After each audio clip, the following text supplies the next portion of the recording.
Hi all, welcome back. Hope you're all doing okay. We're on Wild Roads, and this is going to be quite a shortish video. This is the last weekend in May, just before the Queens Jubilee. So we're not really doing much today. My main plan today is to fit these IP rated sockets to replace, there's one up there, the one down there, a normal socket. So I've got to do those. And I need to go and get some fuel. My mummy's coming down later, so I'm really hoping that the weather's going to hold out to be able to take her out. But in true Yorkshire coastline fashion, the weather's absolutely fine, no wind, really warm, right up until our tide window when 40-mile-an-hour winds. And it's northerlies. If you know the Humber at all, northerlies make it really crap because the way the tide comes down and round and everything. So yeah. I'm hoping it'll hold off so I can take my mum out, but if not, not. So my main thing today is fit these plugs, some fuel. Now the next videos, or the next series of videos, will be us heading out to Hull, because we've got to go and take this big thing into Hull Marina. We'll be staying at Hull for 3 or 4 days maybe, whilst the Jubilee's on. We'll then be taking part in a flotilla that's going down the Humber. There's, I can't remember, 70 or 90 boats in total involved in it, but it's my first flotilla, and it'll be quite interesting. But I've got a friend of ours coming with us who's quite an experienced sailor, and he's bringing his family who are all sea cadets as well. So there's going to be plenty of hands about on the crew. You see why in the videos, but it's going to be a little bit tight in Hull locks, because the only way to get enough boats in and out of the locks is to cram us 6 deep, which on a boat this size, which is going to fill at least 25% of Hull lock anyway, is it's going to be tight. We're going to have people really up against us, so lots of hands running around with fenders to keep us safe. But we're going to video all of that, getting to Hull, getting in, getting berthed in our visitor berth for the few days, and yeah, and then at the actual flotilla itself as well. So it's going to be some longish videos over the next couple of weeks, but hopefully you find those interesting. But today will be quite quick. So today I'm going to show you, hopefully show you, the safe way of changing a plug. This will probably apply to a boat as well as a house. So I'll go and gather the bits and pieces that I need. I'm going to find my screwdrivers, and then we'll get to it. So I'll be back shortly. So first things first, when working with any electrics, check the current status. So I have one of these handy little devices. They're not expensive. I think this was a £5 at Tool Station maybe. You simply push it in, and it shows us that, you know, we've got a connection because it powers up, it lights up, and we can see that it's got the correct polarity. So if you look at the thing, it's there. So we know that this socket has power to it. So what we're going to do is we're going to leave that plugged in, and we're going to go and flick the breakers off now. And when I come back, you expect to see that 0. When all these lights are off, we know that we have no power going to this socket anymore. So it's safe for us to remove this socket and start doing what we need to do. So I'm going to go and flick the breaker now. Right, so I flicked all the breakers off, and as we can see, it's now completely dead. There's no power lights on that anymore. So we are sure that this is now safe. So now what we're going to do is we're just going to undo these screws here. So let me just do this.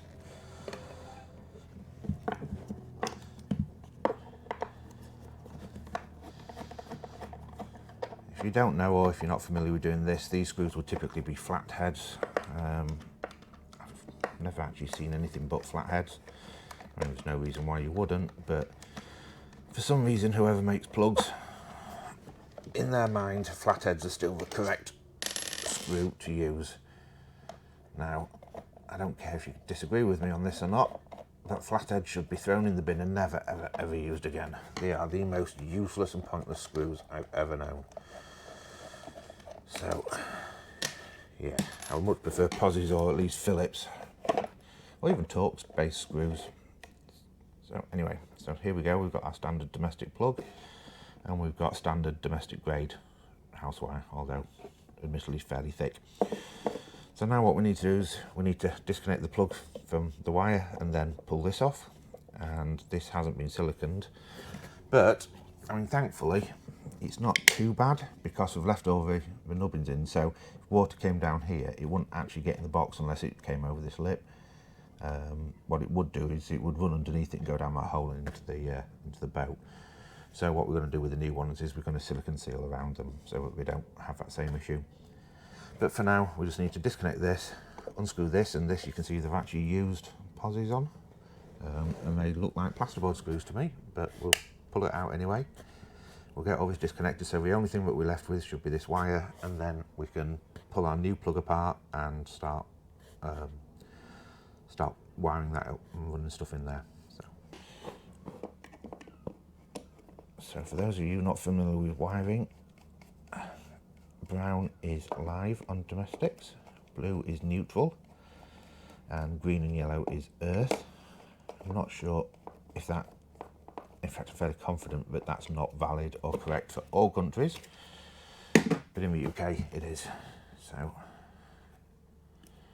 just going to twist these ends up a little bit to tidy them up, just make it easy for them going into the new plug. To get this off,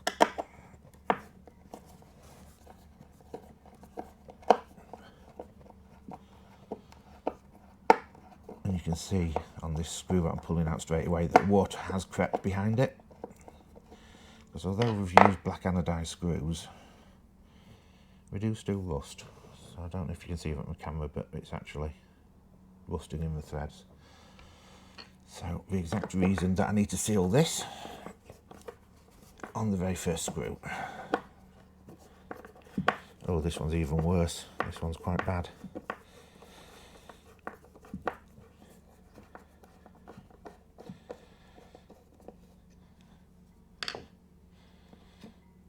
So there you go. Again, don't know if you can see it, rust at the top there, but it's quite bad. And there you go. You can see underneath that obviously it's dirty, but that green is all dried water.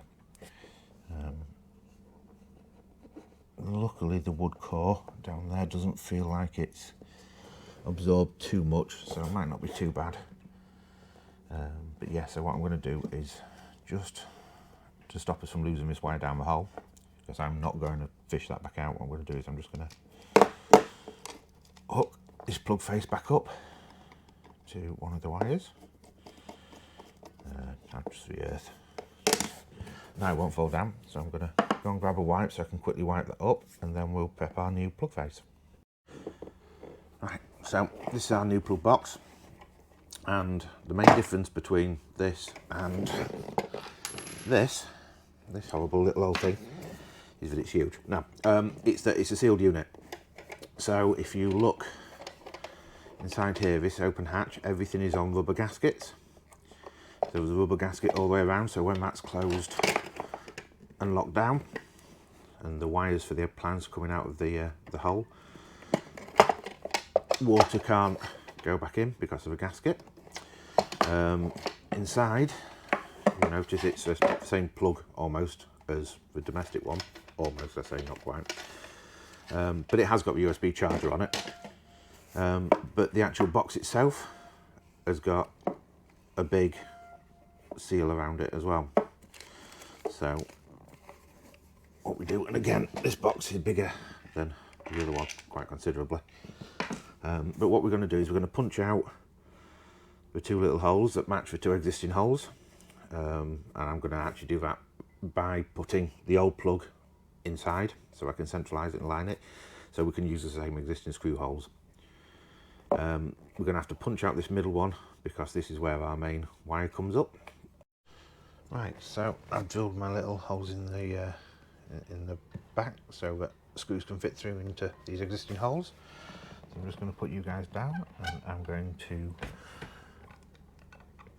submerge a load of silicone around here, and a lip around here, and make sure I get some in these holes as well, and then we can fit this back down properly.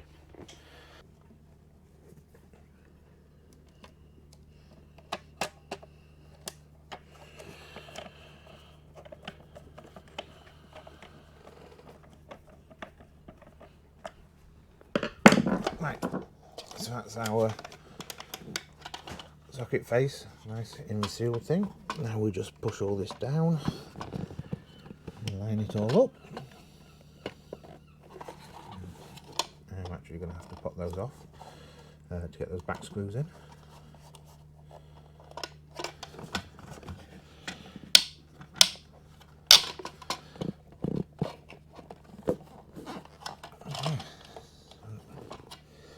Yeah, so I'll get those back screws in, and then that will be our face you're done. So how do we get this case off? Right, so here we go. The plug is now down. I've put the final little caps on. It's screwed down to the base. Now, as you saw just a minute ago, my initial problem was this wasn't opening properly. So I couldn't get to those back screws because it was hitting on that bulkhead. So all I've done is the 2 holes that I drilled in this base, I've just slid the base as far forward as I can, because it has a hole in them, there's a hole in the hull. So I've slid it as far forward as I can, and I've re-drilled and re-screwed the base without having to redo the power connection, back power cable. So all that's in and down, still going through the same holes in the fiberglass, so I've not had to re-drill them. It's just given me about a little bit of extra access, which allowed me to get in with a 90-degree screwdriver to screw these corners down. So now I've got all my corners screwed down and tight. And if I put my tester in, I have 2 lights.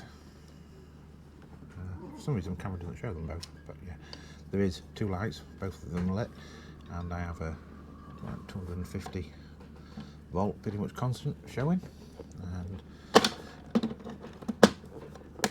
on this side again 2 lights and 250 volts. So that's wired up right, everything's working as expected, and we're in our case. So all I'm going to do now is ever so quickly run a bead of silicone around this bottom lip down here, just to tidy it up a little bit, make it a little bit nicer. So I'm going to quickly do that now, and then before my mother arrives, I'm going to do a very quick job in the bedroom and stick the roof panels back up.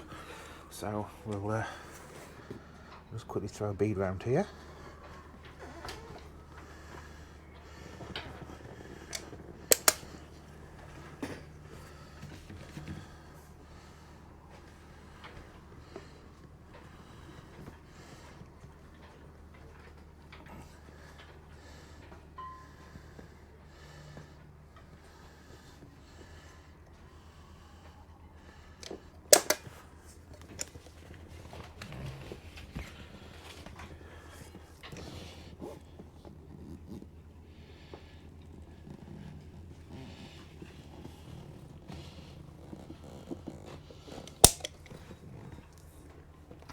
There we go. That's that siliconed in. I'm just going to do the old licky finger trick to tidy this up. For those of you that don't know, with silicone, you lick your finger, you run it round, and you get a really nice finish. The reason you lick your finger, so it doesn't stick to you.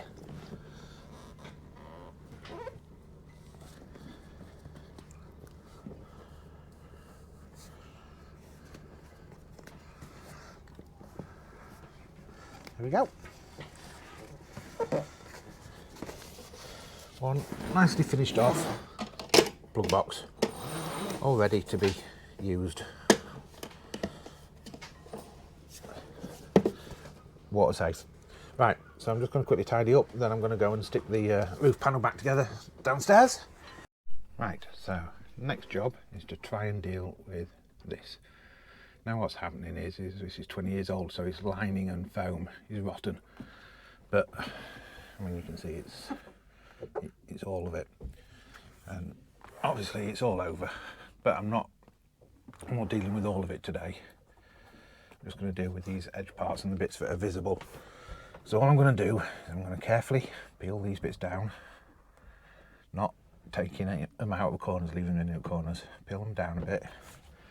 I'm going to spray some of this stuff in, and then using a somewhat questionable old debit card, I'm going to push that back into there hopefully, and hopefully that will work and will be enough to stick it back together. If not, we'll have to retrim all these top panels, which is not a job I'm looking forward to. So I'm going to attempt that on this one first, because this is the worst and easiest for me to get to, and we'll see how that goes. So I will be back in a minute. So my idea of using spray adhesive or trim adhesive has actually worked. We've got them on. It's not that easy because the thing's stretched, so it's not easy to get it without the lines in.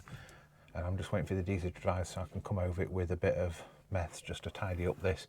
This yellow is the foam rotting as it's caught the adhesive, and it's left a yellow line, but it comes off really easy with meths, so I'm going to do that. I've not done this one yet because I've run out of time a little bit, but I have done this one, and you can see this was the second one I did, so I did a better job. Again, it's got the yellow line of foam, so I just need to come across with some meths, clean it up. But I need to let that adhesive dry now, and so now that's all up and fine. Obviously I've still got this big thing to deal with, but yeah, that worked. So yeah, so that's it. So well, that's it really for this week. I fitted some plugs and I glued something together. But yeah, that's, as I said earlier, that's because we've got the Jubilee this coming weekend.